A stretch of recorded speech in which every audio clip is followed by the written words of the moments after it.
es un proceso que venimos adelantando un equipo de investigadores de la maestría en investigación social interdisciplinaria. Entonces, digamos,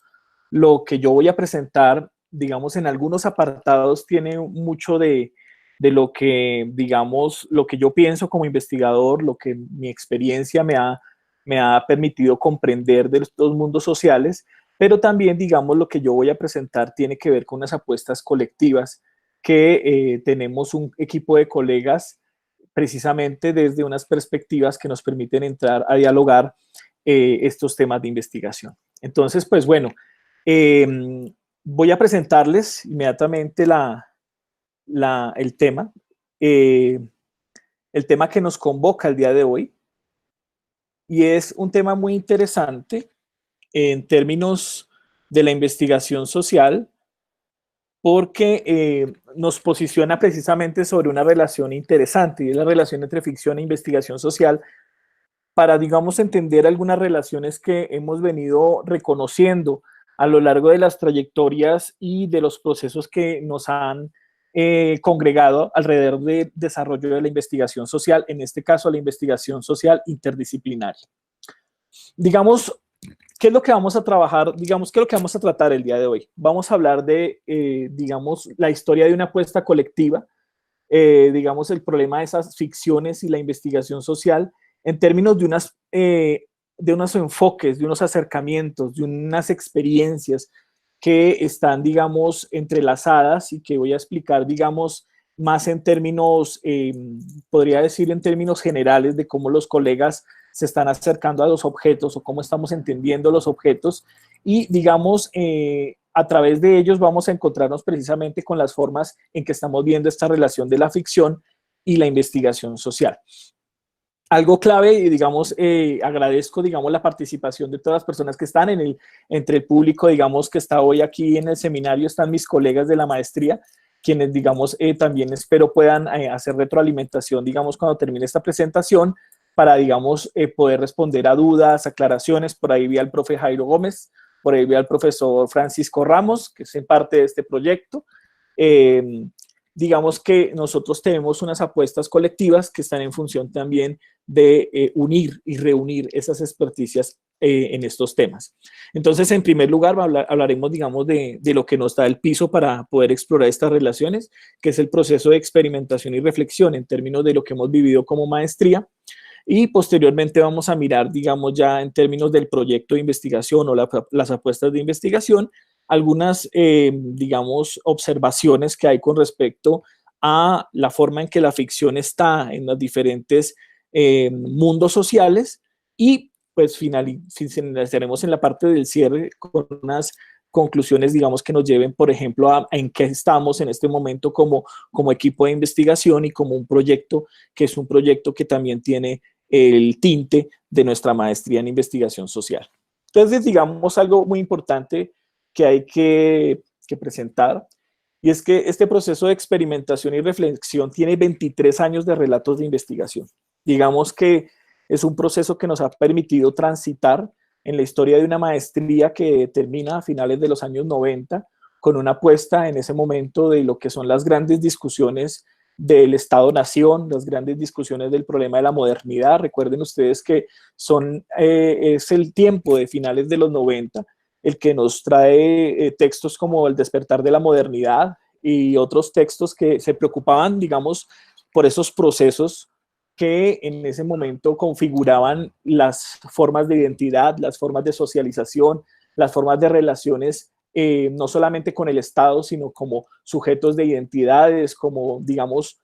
concepciones que habían en ese momento a finales de los 90, precisamente ante, digamos, un fenómeno que nos llama mucho la atención y es, digamos, el advenimiento de un sistema global que está haciendo que muchas relaciones entren en tensión, entren en simbiosis o transformen su forma de operación como relaciones sociales. Entonces, en ese sentido, me parece muy interesante mostrarles que ese proceso de experimentación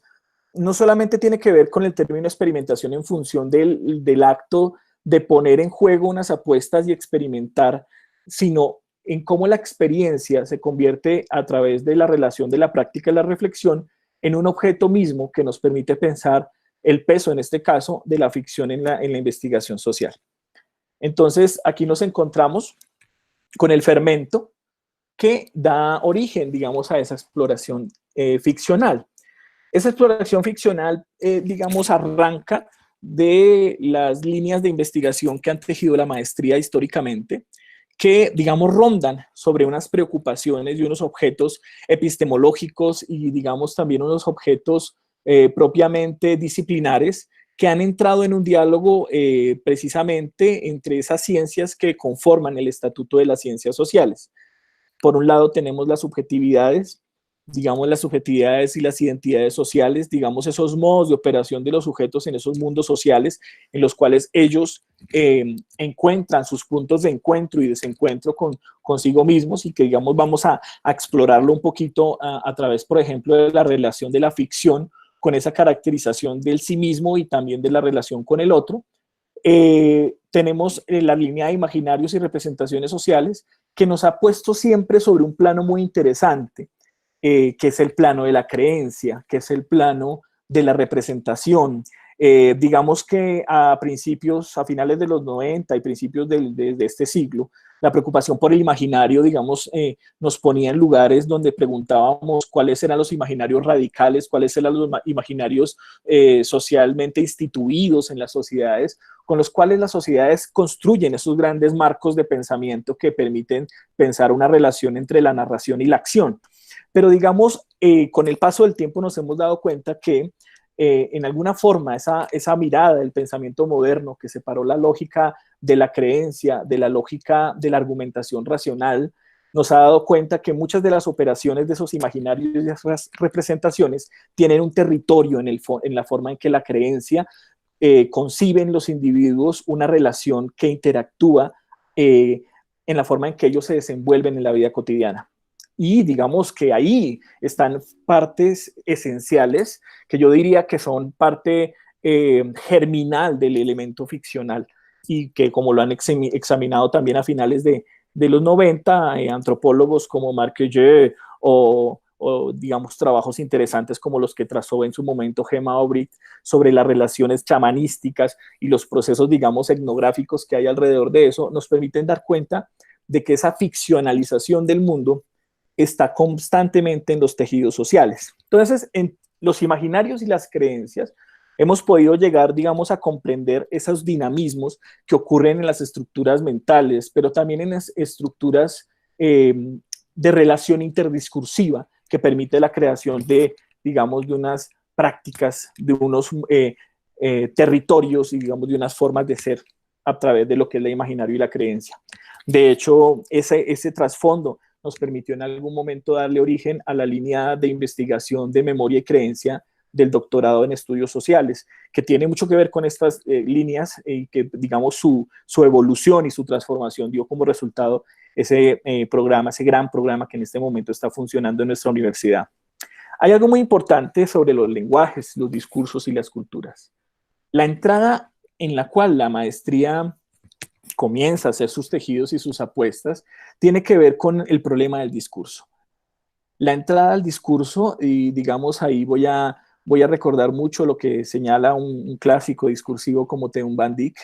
La vida está, digamos, comprendida en esos discursos, y esos discursos están provistos por unos colores y unas narraciones, unas entonaciones y unas semióticas que permiten configurar las acciones y los mundos cotidianos. Entonces, a mí me parece clave ese papel del lenguaje, los discursos y las culturas. Yo digo lenguajes, digamos, precisamente en el seno de examinar y explorar algo que la lingüística ha situado, digamos, como el problema entre el lenguaje como el gran sistema, como la gran tecnología, y las lenguas como, digamos, esas creaciones que, en palabras del semiólogo francés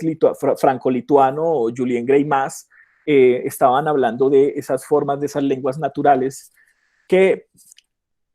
plantean unos retos a los lenguajes artificiales en términos de cómo exploramos esas relaciones. Entonces, esos discursos y esas culturas que están puestas en clave de lenguajes, que pueden ser lenguajes culturales, lenguajes artísticos, nos acercan precisamente a unas formas del ser un ser que invoca la creencia, un ser que invoca las nociones de las subjetividades, un ser que está en el conflicto, un ser que es político, pero ante todo un ser que se vale del lenguaje, es poseído por el lenguaje, porque lo que a muchos lingüistas, entre ellos Benveniste, también señalan, es que el lenguaje no es simplemente una cuestión que nosotros manejamos como herramienta, el lenguaje nos posee. Y en la manera en que el lenguaje nos posee y nos constituye como sujetos, se convierte en algo clave, digamos, de lo que voy a presentar más adelante, de lo que en mi postura, digamos, desde una línea de lenguaje e interpretación cultural, conforma esas mitologías cotidianas del sujeto. Y, digamos, finalmente, y no menos importante, el papel de la política y el poder. Digamos que la línea de poder y política es una de las líneas que, digamos, ha tenido una evolución muy interesante porque, digamos, ha tenido que comprender el conflicto desde diferentes aristas, desde las aristas de los actores, comprender el proceso de las víctimas, los victimarios y los escenarios de conflicto, pero también entender en mi clave de los escenarios de conflicto, las relaciones de territorialidades que se tejen alrededor de ellas. Entonces, estas 4 líneas de investigación de la maestría, aquí no están puestas literalmente las líneas como tal, porque lo que yo quise hacer hoy fue un ejercicio de reflexionar cómo al interior de la maestría en investigación social interdisciplinaria en estos 23 años nosotros hemos tenido unos desarrollos que nos ha permitido pensar esos objetos disciplinarios o esos objetos interdisciplinarios de investigación alrededor precisamente de esas apuestas que trato como de plasmar de una manera, digamos, aproximada en esta infografía que en este momento yo asumo que ustedes están viendo y espero que sí, porque pues, no les pregunté si estaban viendo mi presentación, pero digamos que yo asumo que no me han dicho que, no, que está perfecto y que la pueden ver. Así es, tranquilo, estamos viendo todo. Vale, perfecto. Entonces, digamos, este es digamos, la plataforma de enunciación, la plataforma a partir de la cual nosotros construimos esta apuesta colectiva en un momento dado, y es muy interesante, digamos, en términos de un detalle, es bonito, un ejercicio en que nos sentamos como colegas, como compañeros, como digamos, esos sujetos que compartimos un espacio de trabajo que es la maestría y decimos, venga ahí, ¿por qué no hacemos algo juntos? Y entonces, pues en ese momento todos reunidos empezamos a pensar qué puede atravesarnos a nosotros, digamos, las líneas se entrelazan entre ellas, se charlan, nosotros tenemos utillajes que podemos compartir, formas discursivas, análisis que nos interesan, pero en qué manera podemos nosotros pensar esas posibilidades de impacto y esas posibilidades también de dar cuenta de unas experticias en un campo. Entonces ahí fue cuando apareció, y no apareció mágicamente, sino había estado constantemente en las discusiones, inclusive de pronto si está un colega mío aquí conectado, Adrián Perea, el problema de la ficción estuvo siempre sumergido en, digamos, las plataformas de enunciación y discusión que le dieron origen al doctorado en estudios sociales. Entonces, digamos, la ficción siempre estuvo ahí. En ese momento entonces pensamos, bueno, démosle un lugar a la ficción y empecemos a pensar en clave de ficción desde la experiencia, desde quiénes somos nosotros como investigadores y cuáles son nuestras apuestas. Entonces, digamos que no es un trabajo fácil, digamos, liderar el proceso, porque, digamos, yo lidero un proceso institucional de 23 años en este momento, de los cuales he vivido algunos como estudiante. Yo soy egresado de la maestría en investigación social, profesor y ahora coordinando todo un proyecto de maestría, me permite tener una perspectiva, pero en cierta forma poner a hablar lenguajes de más de 30 años, 40 años de investigación en mis colegas ha sido un ejercicio muy interesante y digamos que este ejercicio, yo lo que les traigo a ustedes el día de hoy es una interpelación de unas apuestas que están tejidas, que están ahí en el ambiente y que también hacen parte de una dinámica en la cual los estudiantes se integran, porque los estudiantes que llegan a la maestría se integran con estas formas de apuestas a través de precisamente de lo que ellos buscan como profesionales explorar en esa formación de investigadores sociales que pues ellos adquieren o desarrollan en nuestro programa. Bien, vamos a arrancar con algo importante,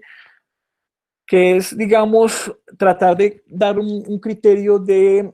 formalismo, un punto de partida para las diferentes relaciones que tenemos con la ficción.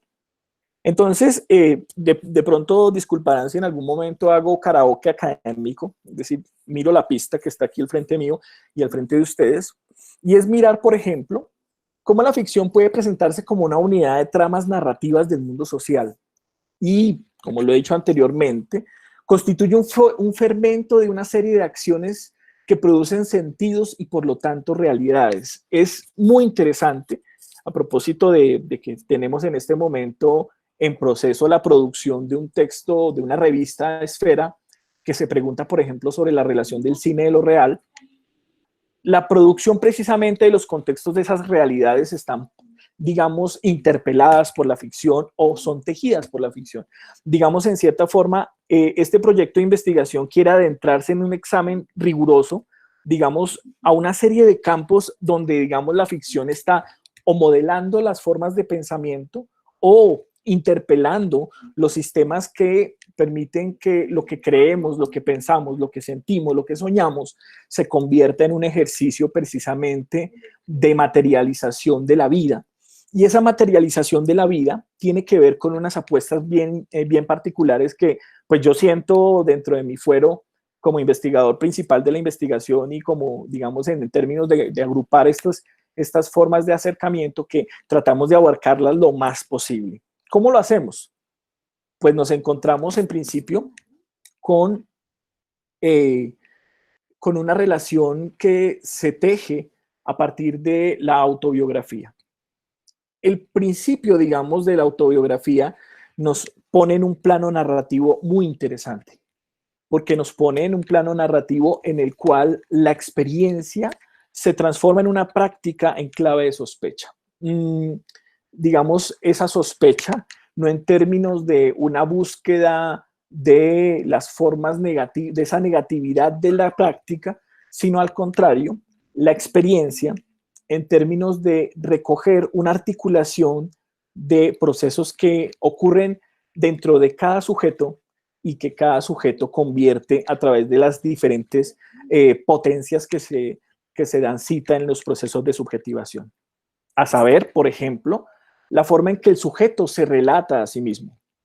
Y ese relato de sí mismo no solamente es el relato de lo que él dice que hace con la vida, sino es el relato de lo que es él con la vida. Y esos relatos tienen unos juegos muy interesantes, porque esos relatos dan unas posibilidades de construcción donde el sujeto constantemente está en una experiencia de invención y reinvención de su propio relato.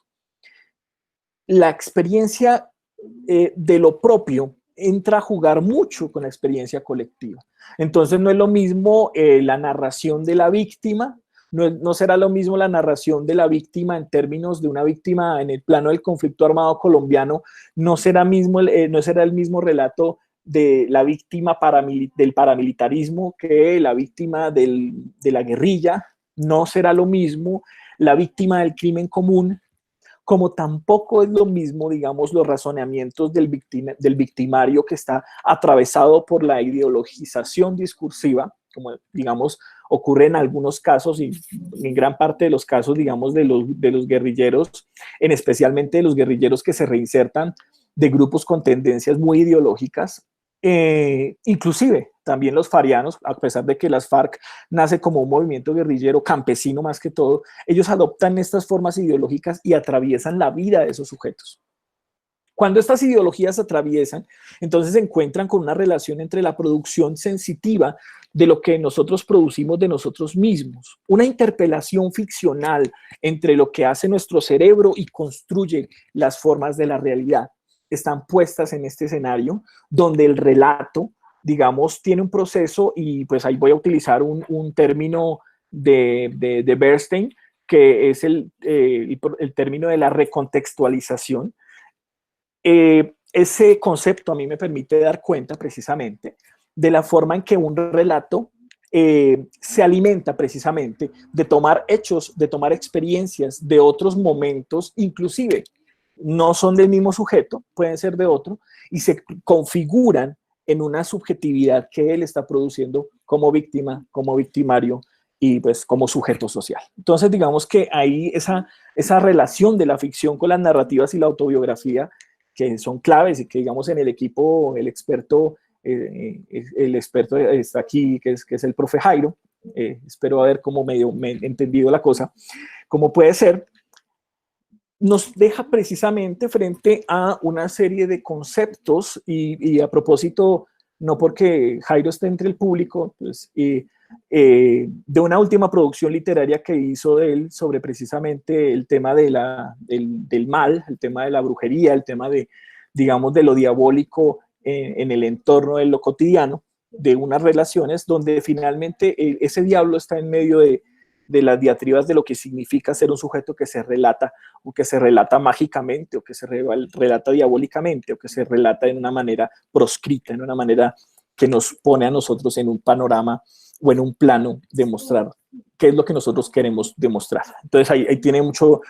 que ver y mucho que dialogar con teorías tan interesantes como la de las tecnologías del sí y otras tecnologías, digamos, otros relatos tecnológicos de esas formas de configuración de sujeto. Entonces, digamos, ahí nos encontramos con una posibilidad de exploración, un camino de exploración, donde narrativa y autobiografía, yo lo planteo como posibilidades de sí, nos permiten entrar el diálogo precisamente de cómo lo ficcional construye esa noción o esas nociones, o construye esos sujetos, o construye esas colectividades en la medida en que esos sujetos, inclusive, y lo vamos a ver en tanto el tema de la memoria, tejen esos relatos y se convierten en formas de identificarse o de mostrarse hacia los otros. Pero bueno, por un lado, finalmente, digamos, concatenando con lo anterior, está el problema precisamente del uso social del pasado y la memoria. Digamos que en este tema el profesor Adrián Serna es, digamos, que el investigador que toma esa línea, pero tiene mucho que ver, digamos, cómo se construye colectivamente una noción de trauma cultural que implica unas relaciones en las cuales la ficción, digamos, constituye unos polos que podríamos recurrir a los términos de Jacques Le Goff, constituye unos tiempos de construcción imaginaria, pero que también tienen que ver con la forma en que a nosotros se nos ha colonizado la memoria y se nos ha construido ese uso social del pasado a través, digamos, de lo que implica el tejer ficcionalmente sobre ese trauma cultural, o sea, cómo nosotros como sociedad construimos esas nociones de ese trauma cultural, lo vamos, digamos, sosteniendo en una relación en la cual, digamos, las memorias entran a jugar precisamente, por eso hay unos conceptos claves en la infografía, que es la memoria, el olvido, digamos, lo que siempre se ha mostrado como una dicotomía, en qué medida esa dicotomía es atravesada por un ejercicio de ficcionalización.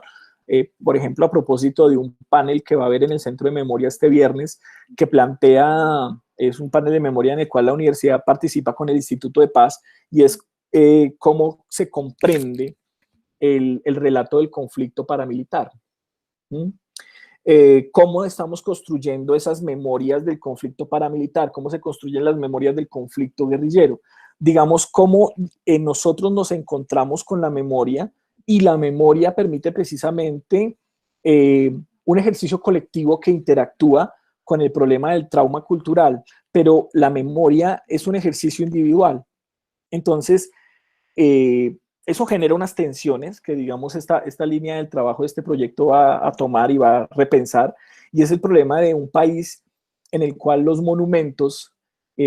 son situados por un orden de la memoria,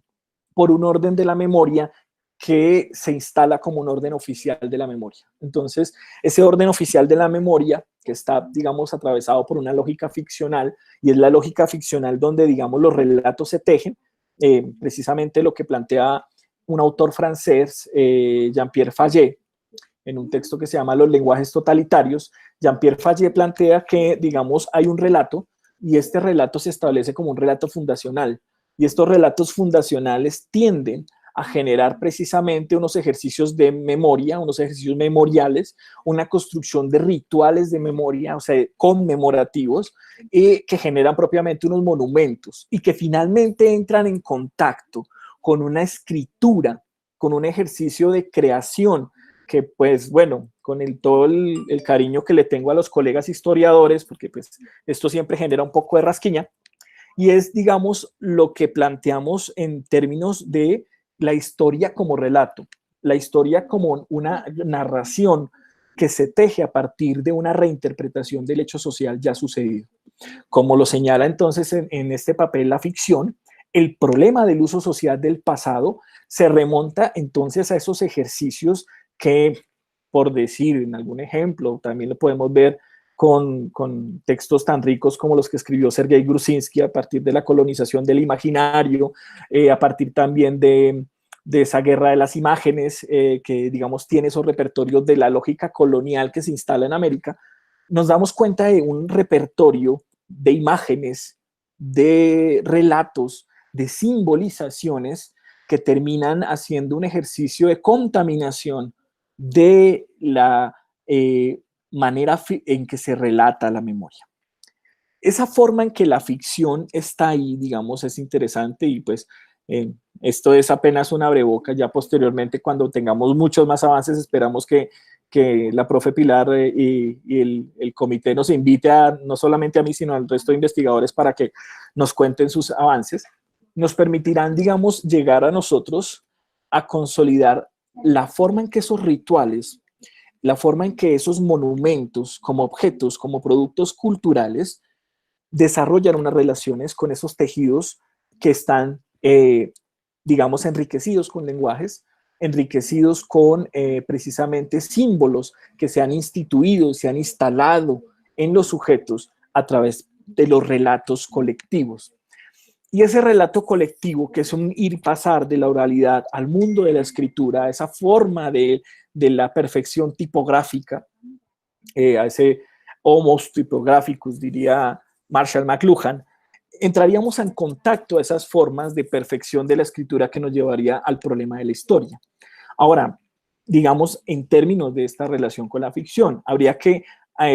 abrir un espacio muy fuerte y tendrá una discusión muy fuerte para mirar precisamente en qué momento, digamos, ese relato de la memoria, ese relato del memorial, esos productos culturales del monumento, se convierten y se pasan, hacen su cambio a ese relato oficial que se construye a través de la historia, que inclusive para tener un ejercicio de legitimidad en términos de la ciencia moderna, gana su potestad a través de sus metodologías y consigue en un desarrollo disciplinar posicionar un relato como un ejercicio, digamos, fuerte disciplinar de lo que tiene que ver el problema de la historia y la historiografía. Pero bueno, no voy a adentrarme en ese tema porque es un tema un poco más profundo y quiero que en algún momento ojalá podamos hablar con los colegas historiadores que tienen, digamos, ese gran dominio. Una parte importante entonces que nos encontramos nosotros frente al tema social es una relación que se teje en una semiótica social. Esa semiótica social, digamos, está revestida, digamos, de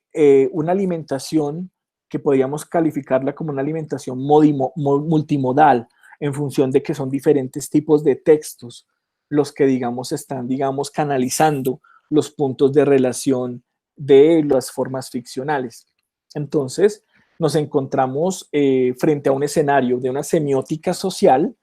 que parte, digamos, de unas relaciones interesantes entre el hecho social comunicativo, que es, en palabras de Marcel Mauss, a veces llega a ser un hecho total, en la medida en que ese hecho comunicativo recoge, en esencia, digamos, todas esas relaciones que se tejen en diferentes esferas de la vida pública y de la vida privada, y terminan convertidas a través de un proceso, digamos, que inclusive también puede ser ritual en términos de unas mitologías del mundo cotidiano, más en términos de Roland Barthes, quien plantea que todo el tiempo estamos creando esos mitos. Nos encontramos con una semiótica social en la cual, digamos, el hecho comunicativo y literario entran a jugar una relación muy interesante a partir precisamente de la ficción. Entonces, como ustedes se han dado cuenta hasta esta altura de esta charla o de este relato que yo les traigo, habíamos pensado que el problema de la ficción se ubicaba mucho en la literatura. Habíamos pensado que el problema de la ficción era un problema muy propio de la narrativa y que, digamos, otros aspectos de la vida social no tendrían en sí mismo esa forma de relatos ficcionales o que tuvieran que ver con el mundo ficcional, porque finalmente lo ficcional nos deja a nosotros en el plano de la creación y la invención. Pero, por ejemplo, Colombia ha tenido una historia que prácticamente yo podría rastrear desde el siglo XIX. Digamos que el año pasado tuvimos la oportunidad de que la profesora Miriam Borja, que hace parte de este equipo de investigación, en el marco del evento bicentenario, nos contara, digamos, esa relación de esa trayectoria de ese periodismo del siglo XIX, digamos, esas relaciones constantes entre el periodismo y la literatura. Digamos que todo el tiempo hay un doble juego y es la posibilidad del uso de la palabra. La herramienta de esa gran tecnología, digamos que la tecnología tipográfica, con la cual, digamos, en cierta forma, se colonizó inclusive las formas del pensar, digamos, la forma en que nosotros vemos las relaciones del pensamiento, vemos las formas, digamos, de la reflexión científica, se pasan por este código que es el código de la escritura, el código de la escritura tipográfica, el código del libro, el código del periódico. Entonces, una historia en Colombia de sus medios de comunicación a simple vista, no hay necesidad, digamos, de entrar en un detalle de experticia para darnos cuenta que hay una relación permanente entre quienes construyen las literaturas que acompañaron a Colombia y quienes construyen la información que acompaña el panorama periodístico colombiano. Entonces, con ejemplos muy básicos, uno podría pensar en lo que hizo José Manuel Marroquín en su momento, el trabajo que hizo Felipe Pérez, digamos, Felipe y Santiago Pérez, los dos hermanos, uno de ellos estuvo en la expedición corográfica en 1860 con Codazzi, y digamos, el otro era un periodista muy procaz, y hacía esos ejercicios, pero al mismo tiempo construían todo un género literario a partir, digamos, de las crónicas, a partir de esas remembranzas, digamos, de lo que muchas veces los investigadores sociales, digamos, de época, utilizan las crónicas de Cordovés Moure, las crónicas de Ibáñez, y digamos que nos permiten ver esas relaciones precisamente con el hecho comunicativo como un punto neurálgico en el cual la ficción empieza a tejer un principio de realidad. No olviden ese texto tan clave que ya casi hace 20 años, mucho más, publicó Malcolm Dees, que nos permitía encontrar las relaciones del poder y la gramática. O sea, ¿qué había de fondo? Había de fondo una relación tal vez de clase, tal vez de élites, a propósito de un examen a las élites en Colombia, pero había una relación en la cual el hecho social comunicativo constituía, digamos, ese modo o esa operación o ese objeto con el cual, digamos, el periodismo y la literatura todo el tiempo fueron tejiendo esas formas. No olvidemos, por ejemplo, en el caso de La Vorágine, en el caso de José Ignacio Rivera, que La Vorágine es un documento de denuncia de lo que estaba ocurriendo con la Casa Arana en el Amazonas y que se va tejiendo a través de las historias de unos sujetos que narran digamos, una trayectoria de su miseria, una trayectoria de las ambiciones, una trayectoria de todo un relato que nos va recogiendo lo que nosotros, digamos, encontramos en una obra que es una obra literaria, pero que históricamente es una obra de denuncia sobre los grandes problemas de la explotación del caucho a finales del siglo XIX y principios del siglo XX. Entonces nos damos cuenta cómo el periodismo tiene una acción modeladora de hechos. En términos también de la recepción, habría que analizar quiénes recibieron los hechos y finalmente darnos cuenta que, como lo señalan algunos estudios, como los de Ángela Núñez sobre los obreros ilustrados, que era cuando los obreros en las fábricas, digamos, se reunían a que uno de ellos consiguiera el periódico de partido y se lo leyera a los demás para entenderse, para, digamos, estar al día con los hechos, la lectura en voz alta, que era algo tan común en el siglo XIX y principios del siglo, digamos que en el mundo rural se entendía a través de la lectura en voz alta e inclusive los valores de formación de las escuelas estaban alrededor de la capacidad que tuvieran los sujetos de leer en voz alta. Entonces nos damos cuenta de una relación entre política, entre periodismo, entre literatura, en la cual, digamos, esta acción de crear historias también se convierte en una acción de crear hechos. Y crearlos no porque sean completamente del plano de la ilusión, sino porque la transformación del sujeto, perdón, la transformación del hecho histórico en un hecho literario o en un hecho comunicativo periodístico permite un acercamiento a esas formas de la realidad.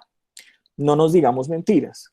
En estos momentos de pandemia que nos tiene a todos encerrados viéndonos a través de las pantallas, los memes y la producción de videos rápidos, inclusive los TikTok, que son videos demasiado rápidos, han significado, entre otras cosas,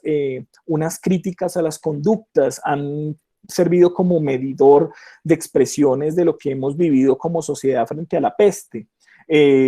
Han servido, digamos, como ilustración de lo que está pasando, también como medio informativo para enterarse de cosas. ¿Cómo será, digamos, en este sentido el poder del hecho comunicativo? Que el día de ayer, por ejemplo, la Alcaldía Mayor de Bogotá lanzó una app que se encargaba, digamos, de registrar los movimientos de las personas que van a salir a trabajar, el registro del movimiento, que se parecía a Corona App. También sus desarrolladores tuvieron problemas para explicársela a los medios de comunicación y prácticamente a las 8 de la mañana los medios de comunicación estaban cuestionando, digamos, a través del Twitter, a través del Facebook, a través de las redes sociales, cuestionaron esta app. Y ya a la mitad de la mañana, casi al mediodía del día de ayer, la alcaldesa había derogado el decreto que había instalado la aplicación. Pues antes eso era un poco extraño, o sea, eso no se daba. Y eso muestra algo interesante, y es la capacidad que hay en la relación del hecho comunicativo en tanto a la producción ficcional periodística como también la producción ficcional literaria, de tejer hechos en la misma realidad en tiempo inmediato. Entonces, aquí nos encontramos con un campo muy interesante de trabajo que, digamos, ya van a, digamos, a enfatizar unas relaciones muy concretas entre un corpus literario y un corpus periodístico, pero que nos permite ver a nosotros, en clave de un ejercicio general de pensar el problema de la ficción, la forma en que se modelan estas historias y se recrean estos prototipos de vida y que la gente termina finalmente construyendo alrededor de ellos opinión. Y, digamos, la opinión, en este sentido, constituye un tejido muy fuerte alrededor, digamos, de ese relatarse periodísticamente y también alrededor de ese relatarse en términos de un ejercicio en el cual, por ejemplo, lo que yo opino como sujeto empieza a convertirse a través del intercambio colectivo en una opinión de masa, que en algún momento hizo su tránsito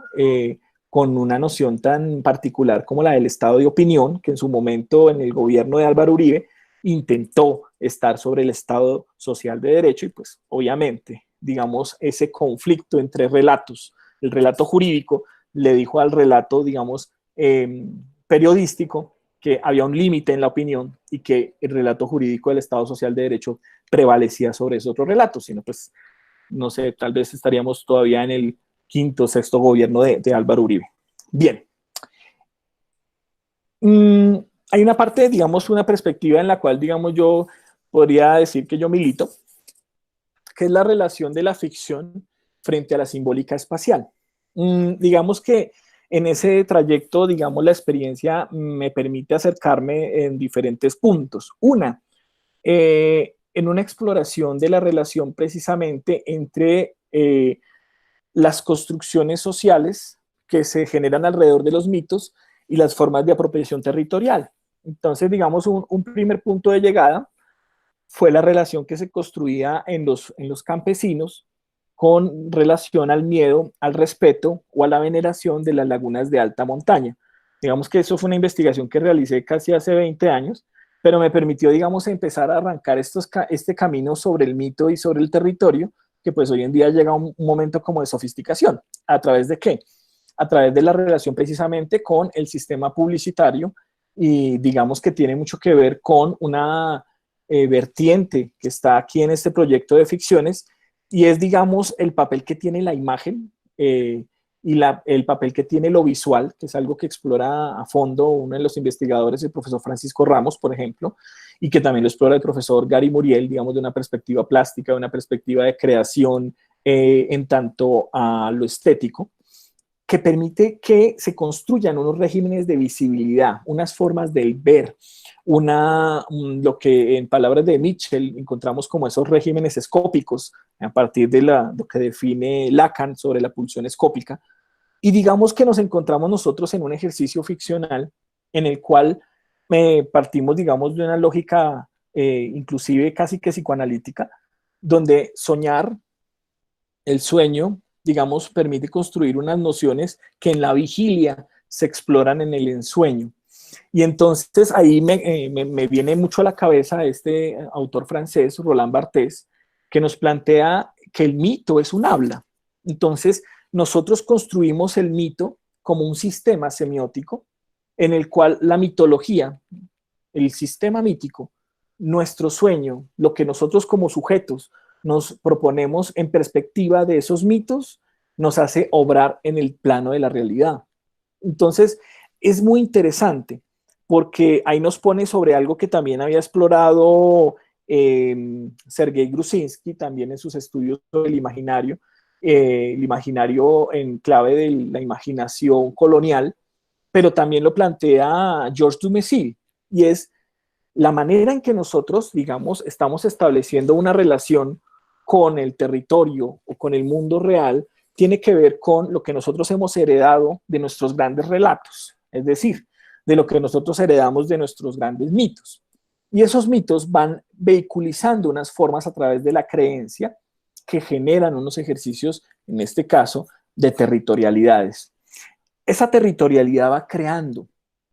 a través de una función, digamos, en donde la ficción tiene todo que ver, porque precisamente el mito se teje constantemente y todo el tiempo. Nosotros hablamos con el mito todo el tiempo, digamos, desde el proverbio, desde el refrán, desde el mundo cotidiano. Y esta forma de soñar y de pensar y de creer se va, digamos, trasvasando a las lógicas de la vida cotidiana. Algunas operaciones mentales, aunque nosotros no queramos, digamos, concebirlo en el plano de la conciencia, están, digamos, condicionadas por los gestos desde una noción completamente mítica. En función a lo totémico, en función a la imagen, en función a lo que nosotros consideramos que es importante.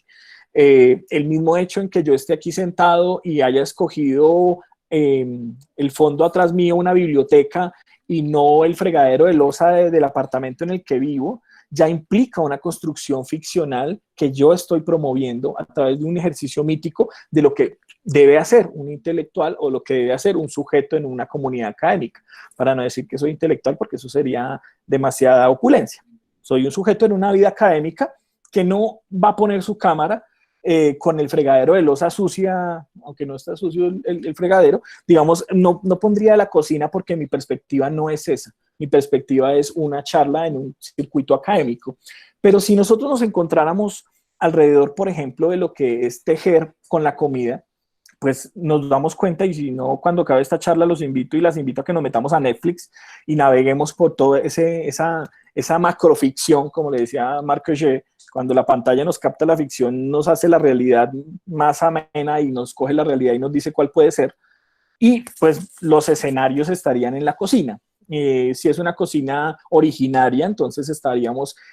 no habría mejor escenografía para esta charla que un fogón de leña o un fogón en piedra, en una casa, en una cueva, en un lugar, digamos, donde hablemos de una cocina originaria. No sé en qué término lo podamos pensar. Pero fíjense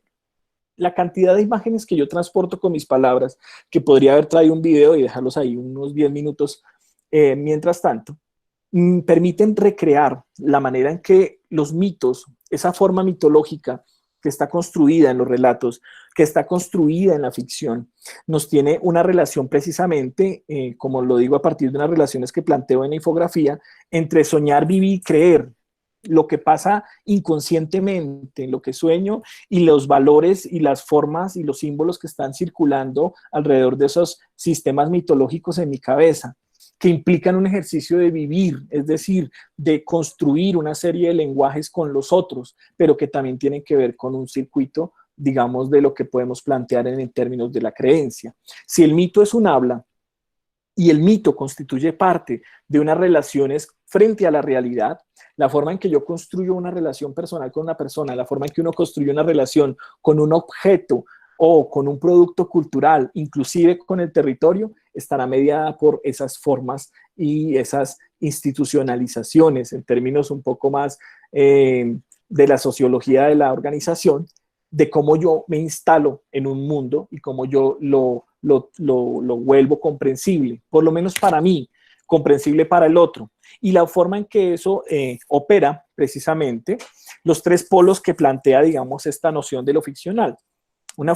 noción ficcional que relaciona un locus mitológico con un locus territorial tiene que ver con lo que se imagina el sujeto, lo que imaginan los sujetos en colectivo y lo que los sujetos construyen en el territorio. Entonces, por eso al final, digamos, hay una relación interesante entre territorio, imágenes y mitopoyética, que toca mucho el tema precisamente que plantea, por ejemplo, el análisis el profesor Francisco, que tiene que ver con las formas del cine, que tiene que ver con las formas del cine de como la imagen en movimiento, con la cual uno plantea unos ejercicios de realidad total o de ficción total, diría hace ya 20 años Marc Auger, decía que nosotros íbamos encaminados a una ficción total. Y yo no sé si tenía indicios, pero si usted se mete a Netflix y coge una de estas series colombianas que se ha tejido, nos muestran una ficcionalización total de lo que se interpretan los hechos, de cómo se interpreta, digamos, la noción del conflicto, de quién es el guerrillero, quién es el paraco, quién es la víctima, quién es el hombre, quién es la mujer,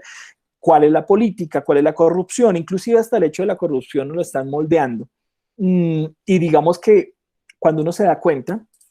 las fricciones contemporáneas de los mundos sociales están precisamente en los conflictos de la ficción, porque el conflicto de la ficción hace que inmediatamente lo que yo tenía pensado en ese mundo representacional, en ese mundo imaginario, en ese mundo de esos grandes metabolismos simbólicos, entre en choque con otras nociones y finalmente lo problemático no es solo eso, yo puedo entrar en choque con el otro y puedo armonizar o puedo disentir. El problema es cuando esas ficciones o cuando ese mundo ficcional toma y vehiculiza nociones colectivas, territorialidades, y nos encontramos precisamente ante, digamos, la imposibilidad a veces de conciliar, de tolerar, de encontrar estas relaciones y precisamente una investigación que, digamos, se preocupe por esos horizontes nos llama a nosotros a pensar las posibilidades. Entonces, digamos, para ir cerrando, digamos, para sus preguntas, comentarios, aclaraciones y dudas, es importante pensar la manera en que estamos tejiendo el problema de lo que significa construir socialmente. Y en términos de la investigación social, el problema de la trama ficcional aún se vuelve más complejo. Y vuelvo a un ejemplo que planteaba en su momento Gray Mass, y es que los lenguajes están, esas ficciones ya están ahí y están metabolizándose. El gran problema son los lenguajes connotativos, es decir, los aparatos que usa la investigación social para poder comprenderlas. Por eso, digamos, esta charla breve que quiero ofrecerles va a cerrar con tres cosas importantes. ¿Qué se teje? ¿Qué es lo que tejemos nosotros como investigadores sociales o como investigadores de las ciencias humanas alrededor de este objeto? ¿Qué se trama? ¿Cuáles son las tramas, las relaciones e interrelaciones que podemos lograr a partir precisamente de esos grandes sistemas connotativos que tenemos nosotros para entender las relaciones sociales? ¿Y qué puedo decir finalmente y qué queda por decir? Bueno, a nosotros como equipo nos queda por decir un buen tanto. Digamos que les voy adelantando a manera de chisme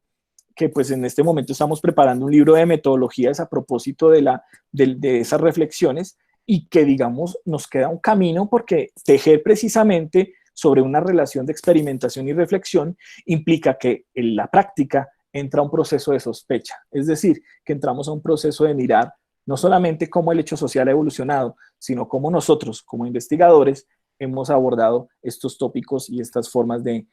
realidad y de realidades que son parte de nuestra cotidianidad como investigadores sociales. Profesora Pilar, estimados y estimadas participantes, les agradezco mucho este espacio que me han dado para presentar, digamos, esta apuesta que es colectiva y que traté como de presentarla en la mejor forma posible para que pues ustedes conozcan de qué estamos cocinando, por decirlo coloquialmente, en la maestría en investigación social interdisciplinaria. Muchas gracias. Muchísimas gracias, Andrés, por tu presentación. Mira, estoy fascinada. Tengo un sinnúmero de preguntas para ti, pero no quisiera robarme el foco de la cámara y quisiera abrir inicialmente el panel, el chat o los micrófonos para las personas que nos están acompañando para que nos formulen comentarios, preguntas al profesor Andrés frente a la presentación que nos acaba de hacer, que es una apuesta bastante ambiciosa de un equipo, de un colectivo de trabajo que viene repensándose la acción de la investigación en ciencias sociales. Entonces, ¿alguien quiere participar con una pregunta directa?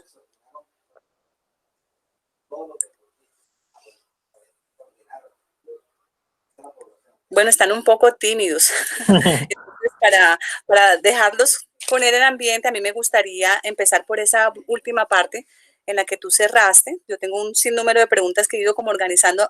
a medida que tú ibas presentando, pero a mí me llamó mucho la atención esa apuesta. Me parece que es una cosa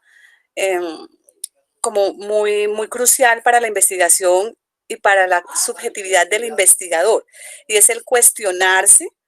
y el poner bajo sospecha incluso las propias metodologías con las que se venían investigando. Entonces me llama la atención del título de tu presentación, no sé si es el título de todo el proyecto de investigación, ficción e investigación social como pretexto, y ahí en tu presentación vimos diferentes tipologías textuales que fascinantes, y luego dice de experimentación y reflexión, es decir, ¿qué implica para ustedes traer la ficción como utillaje metodológico? Bueno, digamos que uno podría decir que la ficción es parte de todos los utillajes metodológicos. Digamos, en la medida en que vuelvo a tomar, digamos, lo que les planteé hace un momento sobre los sistemas de connotación, aprovecho de la herramienta que me da Julien Greimas en este sentido, y es que cuando hacemos investigación social, nosotros vamos a encontrarnos con una realidad o un problema social que estamos tratando de definir. ¿Y a través de qué lo definimos? A través precisamente de una ficción que tenemos instalada como investigadores. Digamos, nosotros estamos, digamos, tejidos en unos lenguajes que nos permiten aproximarnos. No va a ser lo mismo, por ejemplo, aproximarse al problema de investigación en términos del etnólogo, que digamos tiene todos los utillajes y tiene digamos todas las herramientas de la etnología, de la etnografía, en este caso tanto el etnógrafo más bien que el etnólogo, digamos entra con todo el utillaje de lo etnográfico, que tiene sus propios recursos, que tiene sus propios conceptos, a, por ejemplo, la entrada del historiador sobre el problema social. Entonces, si te das cuenta, cada investigador, y digamos lo interesante que tiene esta acción, es que no solamente entramos a mirar el problema en sí, que está la metodología abordando, por ejemplo, el problema de la autobiografía en los mundos que está abarcando, el problema, digamos, de la semiótica social, sino cómo en sí mismo el investigador semiótico social o el investigador autobiográfico genera inclusive una construcción ficcional que en ocasiones, digamos, le da forma a algo que tiene otro estilo de narrarse. Y pues digamos también incluso es un ejercicio crítico en el cual digamos nosotros nos planteamos de qué manera nosotros estamos haciendo la investigación social, o sea, cómo nosotros configuramos el objeto de la investigación social, inclusive desde la interdisciplinaridad, cuando los relatos digamos que vamos tejiendo configuran nuestras miradas sobre los objetos. Muy bien, interesante. Fíjate que mucha gente utiliza el término ficción incluso como peyorativo, ¿no? Eso es pura ficción. No, deja de estar ficcionalizando. Entonces a mí me llama poderosamente la atención que en ese utillaje metodológico ustedes sean capaces de hacerla emerger con tal potencia y con tal fuerza para mostrarle a la gente que los relatos también son ficcionalizados, ¿no? Que nosotros vivimos en un mundo de ficción. Frente a eso, me llama la atención algo que tú colocaste en una de tus primeras diapositivas, que tiene que ver con la idea de colocar bajo sospecha la experiencia, donde muchas otras investigaciones ubican la experiencia como una práctica constituyente y constitutiva de sujetos. Ahora, tú la colocas bajo sospecha y traes a este prisma de observación la ficción. ¿Qué va a pasar? ¿Qué va a emerger de ahí? Claro, ahí hay una relación muy interesante. Digamos, lo que yo pongo bajo sospecha en la experiencia es la práctica. Entiendo, digamos, en términos de lo que planteó también en su momento John Dewey, que la diferencia entre la práctica y la experiencia está precisamente en que la práctica es el acto mismo que se hace, digamos, la acción en términos de la acción lato del término, lo que se está haciendo, y la experiencia permite entender ya la práctica como algo que se está metabolizando, se está pensando, se está direccionando. Digamos que en términos, por ejemplo, lo que pasa en la sistematización educativa, no sé si te has dado cuenta de una cosa interesante, y es que en la sistematización educativa, lo que se tiende a hacer es que se proyecta, digamos, las acciones que se han hecho en un proceso educativo y se ponen en clave de reflexión. Entonces yo hice en el proyecto un museo itinerante y, digamos, esa fue la práctica. La experiencia entonces ya recoge lo que fue el museo itinerante y lo que yo, como el sujeto que organizó la práctica, puedo decir para qué sirvió o para qué no sirvió o qué sensaciones se despertaron. Entonces fíjate que ahí la experiencia inclusive en el relato mismo, yo puedo decirle a la gente, a mí me fue muy bien en esta conferencia, y yo realmente partir de cómo yo reflexiono la experiencia de la conferencia, no la conferencia en sí misma. Entonces, digamos que mirar la práctica con sospecha es mirar, digamos, de qué manera la ficción ha construido, digamos, estos objetos y nos ha, digamos, dado, digamos, como puedo decirlo, como algo que ya está masticado para entender el mundo social. Y precisamente lo interesante es eso que tú estás señalando, Pilar, que la ficción está puesta en un lugar tan decorativo y tan de marco en términos coloquiales, que entendemos que la ficción es lo que ocurre en la ciencia ficción y en la literatura, sin darnos cuenta que la ficción nos atraviesa a todos. Y inclusive en los años 70 también lo planteaba Carlo Ginzburg, digamos, nosotros somos la historia que relatamos. Y en cierta forma nosotros estamos constituidos precisamente de ese fermento, que en este caso sería lo ficcional, que en su momento Marc Augé escribió uno de esos libros que la gente en la antropología suele criticar porque pues, sonó como un libro muy raro cuando él decía voy a producir unos ejercicios de etnoficción. Yo decía, pero ¿cómo así una etnoficción? O sea, ¿qué es lo que va a hacer? ¿Se va a sentar a mirar televisión? No, lo que él planteaba precisamente es la relación que hay, inclusive lo utiliza con base en las investigaciones del chamanismo, las investigaciones de los mundos indígenas y los mundos occidentales sobre la construcción precisamente de esa ficción y que tarde o temprano un ejercicio, digamos, imperialista sobre la ficción nos instala a todos un relato en el que uno termina o afiliándose o tolerándolo. Tenemos en el chat el profesor Gustavo quiere formularte una pregunta. Gustavo, adelante. Gracias, profe Pilar. Buenas tardes al profe Andrés. Muy interesante la conferencia, me alegra mucho. Estoy aquí pues en la charla acompañándolo y escuchándolo atentamente. Y hay varios estudiantes de mi cátedra de epistemología de la biología que están aquí. Y precisamente estábamos viendo un poquito sobre paradigmas y eso de investigación científica y se me ocurrió pues algo. Yo sé que de pronto es un poco salido del tema, pero pues las ciencias naturales también como que arrancaron un poco por allá en el pasado, como en esas cuestiones de la ficción. No sé qué tanto de ficción puedan ser esas visiones que tenían de la ciencia los científicos o quizás los filósofos naturales en el pasado, y si es posible traer a la realidad hoy en día, o bueno, pensar si los científicos de hoy en día que trabajan en esto de lo natural también tienen algo como de ficción, ¿sí? Y entonces, pues eso, no sé si a veces hace progresar o no a la ciencia. Hablabas de Dewey y pues hoy precisamente el tema era como de pragmatismo, ¿sí? Entonces, no sé No sé si esas cuestiones que nos has comentado, que son tremendamente interesantes, en las ciencias naturales también tengan algo de aplicación. Sí, le agradezco mucho. Bueno, precisamente, profe Gustavo, a mí la parte de los estudios sociales de la ciencia me parece maravillosos en la medida en que, por ejemplo, hay teóricos como Bruno Latour, de pronto usted lo ha reconocido por digamos, el trabajo que ha hecho él sobre el actor en red, que precisamente, digamos, hace una reflexión sobre cómo la ciencia, digamos, ha construido unas estructuras narrativas que precisamente han instalado una visión de la ciencia, inclusive, por ejemplo,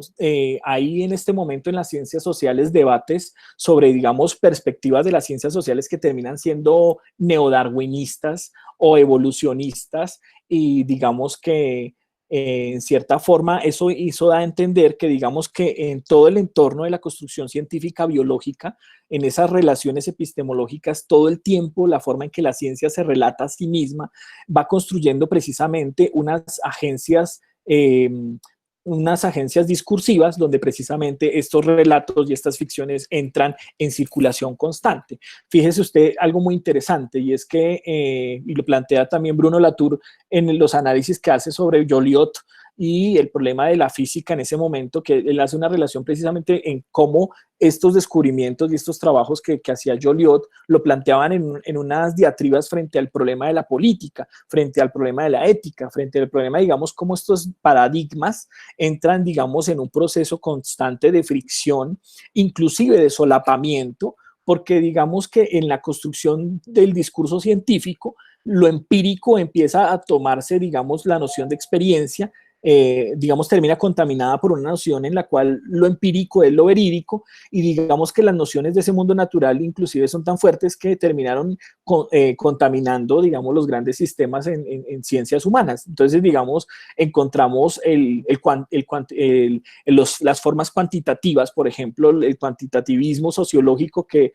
dominó gran parte de los años 50 y 60, estaba dictaminado precisamente por una lógica de un discurso que impregnó y que venía de las ciencias biológicas, en la cual, digamos, las demostraciones, inclusive en los términos de investigación cualitativa todavía se dice en algunos lugares es que tiene que ser comprobable y pues uno dice, bueno, ¿y comprobable por quién o cómo es la cosa? Entonces, digamos que eso permite enriquecer el diálogo y dar cuenta, digamos, que en general la ciencia tiene unos macrorelatos muy interesantes y que esos relatos también están pasando por una ficción. Digamos, por ejemplo, en el tema de la biología, hay una profesora de la Nacional, Olga Restrepo, que tiene todo un trabajo sobre el problema de Darwin y lo que fue el trabajo precisamente de difusión de las teorías darwinianas alrededor precisamente de la producción del objeto de conocimiento, que fue todo lo que rodeó a esa teoría que desarrolló, en este caso, Darwin.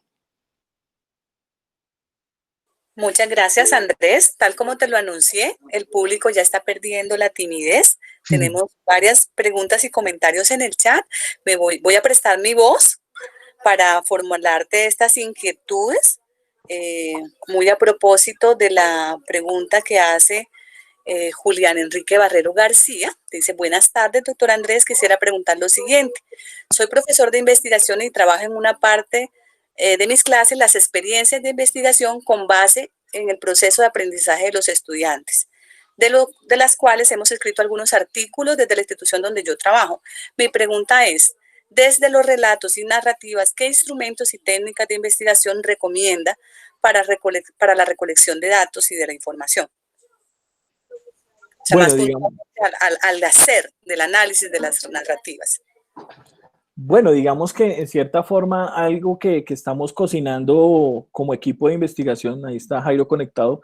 es precisamente esas metodologías de recolección, por ejemplo, en términos de la narrativa. La narrativa, digamos, tiene una serie de técnicas de recolección que se basan, digamos, en estrategias instrumentales como la entrevista, como el grupo focal, que se basan, por ejemplo, también en la construcción de relato libre, que digamos que son formas experienciales con las cuales, digamos, los investigadores van entrando en una relación con las comunidades y precisamente construyendo ese registro de esos relatos con los cuales, digamos, los sujetos se van manifestando. Entonces, digamos que en cierta forma, el color de los acercamientos también lo da la forma y el problema de investigación que están desarrollando en términos de si realmente lo que necesitan es mirar cómo hay una interrelación de esos relatos de manera colectiva, por ejemplo, en el focus group, o si realmente a través de los procesos de entrevistas o a través de los procesos, digamos, de relaciones directas con los sujetos en entrevistas estructuradas o semiestructuradas, se pueden, digamos, llegar a desarrollar los relatos o si a través, por ejemplo, de técnicas que nos presta la literatura, que son como la de creación de historias, que nos las prestan, entre otras cosas, están los métodos que instala la escuela italiana con Gianni Rodari o Italo Calvino, que digamos es la construcción de historias a partir de activadores. Entonces, digamos, esas metodologías, digamos, están ahí presentes, pero el utillaje metodológico depende mucho de la apuesta del investigador. ¿Qué es lo que el investigador realmente quiere ver o reconocer o encontrar o dialogar? Porque hay investigaciones donde finalmente es la comunidad la que está, digamos, dando la orientación, en términos coloquiales, botando la línea para que el investigador pueda interactuar. Muchas gracias, Andrés. También tenemos una pregunta de Jefferson Arley Díaz Mesa. Profesor, buena tarde. Hablabas un poco del monumento y lo totémico. Con relación a esto, y siendo conscientes del momento actual colombiano, ¿tienes alguna consideración acerca de la concepción, muchas veces esquiva, de las víctimas del conflicto sobre los monumentos estatales para su reparación? Disculpa si está muy alejado el tema. No, al contrario. Lamento mucho que no esté conectado Adrián Serna, que él me ayudaría, digamos, a contestar con completa certeza, digamos, la pregunta. Pero, digamos, en términos, digamos, de la interpretación general de este proyecto, precisamente ese es uno de los problemas neurálgicos en la línea de investigación sobre los usos del pasado. Y es precisamente que en la relación de la memoria, incluso la relación con el patrimonio, se instala una memoria oficial que construye unos productos culturales. Y ese producto cultural de esa memoria oficial son los monumentos. Entonces, digamos, cuando las víctimas construyen sus monumentos, permiten desarrollar unas formas de validación de un espíritu que les pertenece a ellos. Y digamos, no hay un interés imperialista, bueno, en el sentido político del término, sino más bien en el sentido de colonizar a los otros con esa memoria. Por ejemplo, hay unos lugares memoriales en el Magdalena Medio, en algunos puentes que hay sobre el río Magdalena, la gente tiende a amarrar candados y, digamos, a ponerle, digamos, figuritas a los puentes, digamos, como en un juego, digamos, metafórico de cómo el río se convirtió en una tumba o cómo se convierte en una fosa común el río que oculta los crímenes. Entonces, digamos, es la siguiente, digamos, relación precisamente frente al memorial, frente a la relación que está detrás del monumento, y es precisamente que las comunidades son las que significan sus dolores, lo que se llama, y lo que en este caso Adrián, por ejemplo, plantea como este trauma social, que es el que tiene finalmente que gestionarse en términos de, digamos, regularse su lógica tanto territorial, regularse su lógica sobre la memoria, regularse en su lógica sobre la narración, y que, por ejemplo, en Colombia ha sido muy difícil porque mientras en lugares como Chile, como en Argentina, por ejemplo, el trabajo que hace Elizabeth Yellin o el trabajo que hace Leonor Arfuch con el tema de las autobiografías a propósito de las dictaduras, ya tienen, digamos, una serie de monumentos que están declarados porque ya hay una finalización de un proceso, que en este caso fueron las dictaduras, una finalización de un conflicto que implicó el riesgo de la vida. La diferencia, claro, en el caso colombiano es que aquí no ha terminado. Usted puede hacer un monumento en contra de la violencia paramilitar y puede ser borrado si usted dio con el comandante equivocado. O usted puede hacer un monumento, digamos, sobre las víctimas de la guerrilla y puede suceder lo mismo porque precisamente en este país todavía el conflicto no ha terminado. En cierta forma lo que hay aquí es un posacuerdo con las FARC, pero aquí el posconflicto, como a veces señalan, es otra parte de esas ficciones. Digamos que hace parte de una noción, de un relato que nos instala la historia oficial, que nos instala la memoria oficial, pero que pues, dista mucho de lo que están viviéndose en este momento en las regiones. Gracias, Andrés. Bueno, con la venia de Julián Enrique Barrero, que tiene un comentario para ti, posteriormente te lo realizo, le voy a dar apertura a Carolina Lagos, que quiere hacerte una pregunta. Carolina, adelante. Sí, gracias, profesora. Muy buenas tardes. Un saludo para todos, al profesor Andrés y a usted. Se escucha bajito. Soy estudiante de maestría de la Universidad del Valle. Actualmente estoy haciendo mi investigación con una comunidad campesina en el municipio de Dagua, en el Valle del Cauca. Fue, digamos, un trabajo a través de la investigación Acción Participativa, y es una investigación que tiene que ver con el fortalecimiento a los procesos organizativos de un mercado agroecológico campesino. Entonces, cuando tú estabas hablando acerca del tema, digamos, como de el acercamiento hacia estas narrativas, digamos, más propias de nosotros, tú ya hablabas un poco de lo chamánico y esto, pero siento que también estas comunidades campesinas y locales también tienen sus propias narrativas, ¿no? Tienen una serie de saberes, digamos, yo estoy acercándome mucho a esta noción, a este concepto de los saberes campesinos y la recuperación de esas narrativas, de esos saberes y de esas ficciones. Yo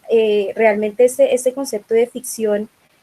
hasta ahora lo estoy conociendo, entonces me gustaría mucho preguntarte, digamos, desde tu experiencia, desde tu saber, ¿cómo ves esta nueva, digamos, porque siento que está surgiendo ahora, no sé, de pronto estoy un poco desconectada de Bogotá hace algunos años, pero por lo menos en el Valle del Cauca, en el Cauca también, hay muchos investigadores que estamos conectados tratando de recuperar estas narrativas y estas ficciones de comunidades indígenas, de comunidades afro, de comunidades campesinas. Entonces, me gustaría saber, ¿tú cómo ves desde tu saber y desde lo que ustedes están trabajando, cómo se ve este tema de esta recuperación de estas narrativas propias, ¿no? Y de pronto un poquito en el contexto de la decolonialidad. Esa es un poco mi pregunta. Muchas gracias. Bueno, digamos que el punto de cierre de tu pregunta hace que uno tome un matiz muy especial porque cerraste con el tema de la decolonialidad. Y digamos, la perspectiva decolonial o la perspectiva postcolonial al respecto, digamos, no utiliza en sí mismo el término ficción, sí se vale el término de la narrativa, porque precisamente, digamos, la postura decolonial o la postura inclusive intercultural, lo que plantea en su ejercicio de análisis es precisamente la instalación de unos colonialismos en las maneras de narrar de las comunidades. Por ejemplo, yo entraría a pensar como investigador, a controvertirme a mí mismo, ¿a qué le podemos llamar nosotros el relato campesino? Entendiendo, digamos, que el mundo campesino tiene que ver con las formas en que la instalación evangélica, la instalación, perdón, de la evangelización cristiana, instala unas lógicas en las cuales, digamos, se pone en cintura al indígena a través de unas costumbres judio-cristianas, y este indígena puesto en cintura con las costumbres judio-cristianas, o sea, evangelizado, va transformándose en el campesino. Entonces, digamos, habría que explorar, por ejemplo, en esas narrativas campesinas, qué parte del tejido ficcional del mundo campesino está constituido por un ejercicio de prácticas indígenas, prácticas ancestrales, digamos, en términos de lo que señala, digamos, la teoría de los pueblos originarios, pero que también tiene sus divergencias. Digamos que otros colegas han señalado que no existe el originario porque es que existen pueblos que son naturalmente, o sea, no buscan, digamos, convertirse en puntos originarios de una construcción cultural, sino en qué medida, por ejemplo, eso que tú estás llamando relatos campesinos tiene una configuración de un mundo indígena y tiene una configuración de un mundo ya colonizado, ya matizado por la instalación de un mundo católico. En eso me parece clave que revises un trabajo de un colega aquí de la Universidad Distrital que lo publicó en el Avia Yala, las ediciones Avia Yala, que de hecho es una editorial que publica los estudios decoloniales y interculturales. Él se llama Omar Garzón, él es profe de sociales aquí en la Distrital. Él tiene un libro muy bonito que se llama Rezar, Soplar, Cantar, que es una maravilla de libro, digamos que hace un análisis muy interesante de los lenguajes culturales, los lenguajes rituales de la cultura Kamsá en Putumayo, y digamos que él permite hacer un recorrido precisamente sobre esos mundos campesinos que se alimentan de esos mundos indígenas. Entonces, digamos, ahí frente al trabajo de investigación que tú estás haciendo en el Valle del Dagua, que es una región espectacular, digamos que el Dagua es el puente territorial precisamente entre el mundo del valle, que es un mundo cultural completamente distinto, que atraviesa por una selva para convertirse en el mundo costero de Buenaventura, que es una selva que está sobre el mar. Entonces es muy interesante, digamos, los diálogos culturales que tú puedas tejer precisamente a partir, digamos, de lo que son esos relatos de esas comunidades campesinas, donde inclusive me atrevo a decir que no solamente está la lógica del mundo indígena, sino la lógica de la diáspora africana, que está ahí también en esos mundos precisamente que están tejidos en esa gran solapa colonial, que en cierta forma es colonial, que es el mundo campesino. Muchas gracias, Andrés. Bueno, tenemos el comentario de Andrés, de Julián, perdón, que estaba pendiente de formularte. Desde mi institución educativa, la cual pertenece al sector defensa, estamos en construcción de un libro de metodología de investigación para la educación militar. Podemos escribirle a su correo para solicitar algunas orientaciones y guías frente a este proceso académico que estamos desarrollando desde la universidad y la maestría en investigación. Claro, con mucho gusto. Sí, tú lo tienes, Pilar, ¿cierto? Sí, entonces, ya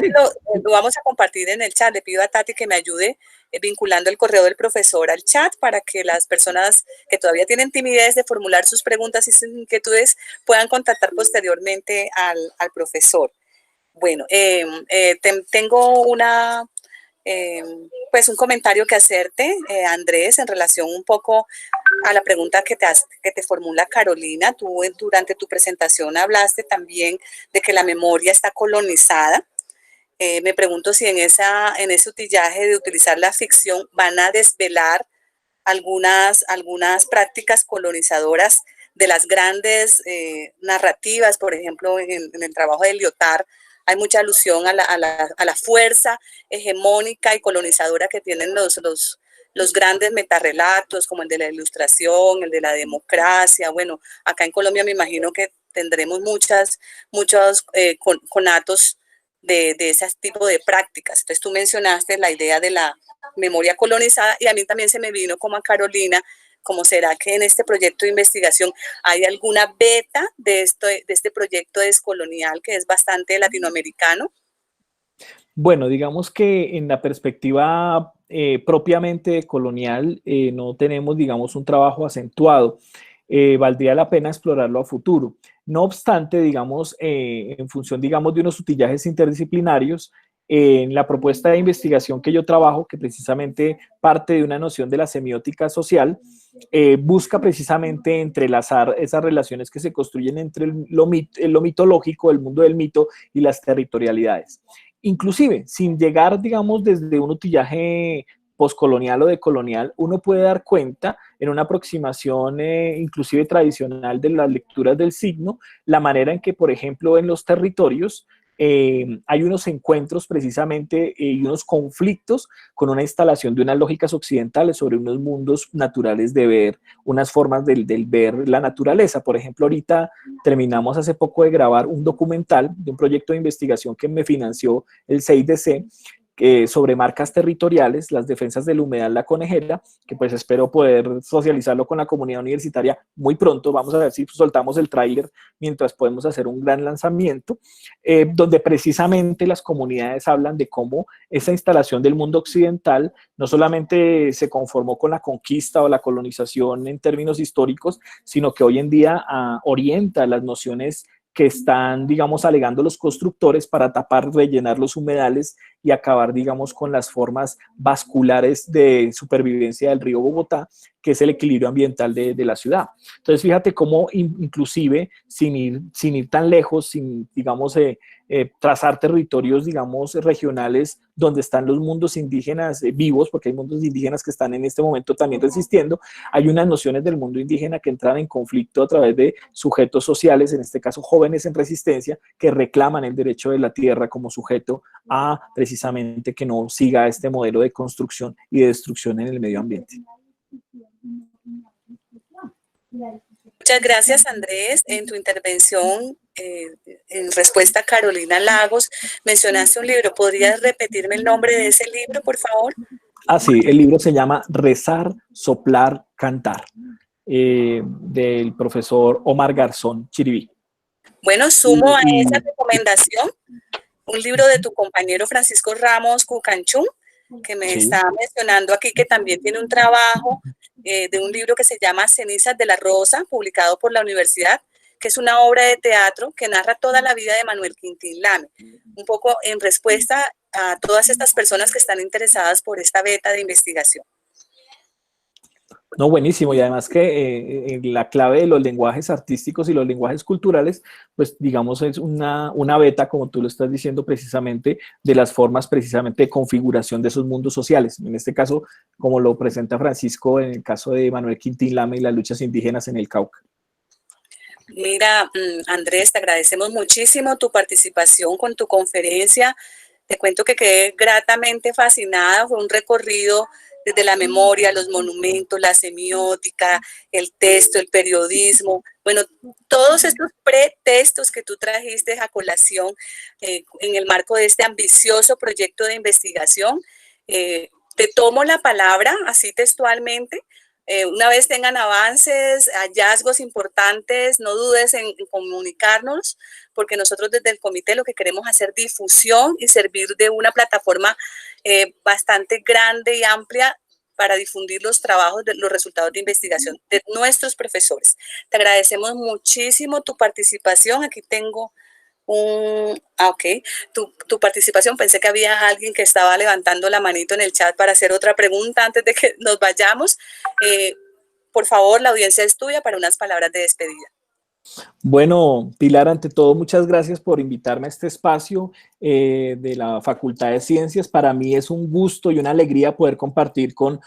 mi alma mater, con mi comunidad académica, que es la Universidad Distrital, las cosas que hacemos. A veces siento, digamos, como lo he expresado en otros escenarios, que la Universidad Distrital tiene un modelo territorial de archipiélago y quisiéramos que estas islas que a veces están tan aisladas pudieran encontrar unos puntos donde conocernos, reconocernos como profesores, reconocernos como comunidad de la Universidad Distrital, como Universidad del Distrito Capital. Pronto les traemos sorpresas en términos de producción, digamos, de avance de este proyecto, también sorpresas literarias. Por allá el profesor Jairo Gómez está cocinando un libro que ya está en el horno. Estamos, digamos, en un movimiento académico que se está produciendo constantemente y pues queremos que toda la comunidad sea partícipe y que seamos como comunidad de la Universidad Distrital tener ese privilegio de poder compartir estos saberes y pues nada, encontrarnos acá esta y las veces que ustedes quieran. Muchas gracias. Muchísimas gracias, Andrés. Muchísimas gracias a toda la audiencia que nos acompañó. Sabemos que por la coyuntura estamos haciendo el seminario permanente virtual, pero seguramente soñamos y añoramos con la presencialidad, Andrés, y ya tendrás la oportunidad de abrazarnos, de besarnos, de tomar ese delicioso café en la Macarena y de poder compartir con muchos colegas. Y seguramente muchas más relaciones de contacto podemos establecer en la investigación. Estoy completamente de acuerdo contigo. El espíritu de este seminario es abrirnos puertas y permitirnos estrechar los lazos y redes de amistad para investigar conjuntamente. Muchas gracias a todos los asistentes. Los espero mañana a la siguiente sesión, la cuarta sesión del Seminario Permanente de Investigación, que contará con la participación del profesor César Herreño, y vamos a tener la oportunidad de este seminario a las 2 de la tarde. Tú también estás muy cordialmente invitado, Andrés, a acompañarnos. Gracias, muchas gracias. Bueno, a todas y a todos una feliz tarde. Muchas gracias. Hasta pronto. Hasta pronto.